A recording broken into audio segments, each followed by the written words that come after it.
I returned my 16-year-old son's birthday gift, and honestly, it felt amazing. Tyler had been obsessing over these limited edition sneakers for 6 months.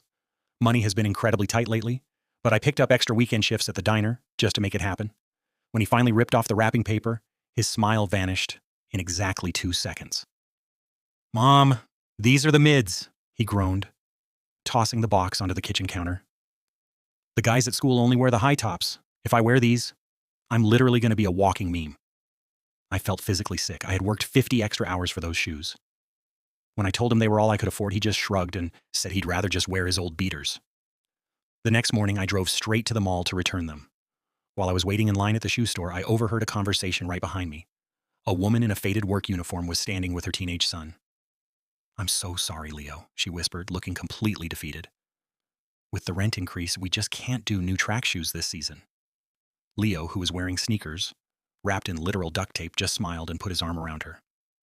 "Don't even stress about it, Ma," he said. "I can totally super glue the soles again. Plus, running in heavy shoes just builds character." It hit me like a freight train.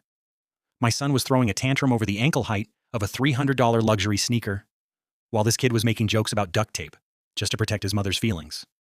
I stepped out of line and walked right up to them. "Excuse me," I said, holding out the pristine box. "I bought these for my nephew, but I completely messed up the size and I lost the receipt. You wouldn't happen to be a size 10, wait, would you?" Leo stared at the box. His jaw practically hit the floor. "Ma'am, we can't. Those are $300. "Well," I smiled, "they're honestly just taking up space in my trunk.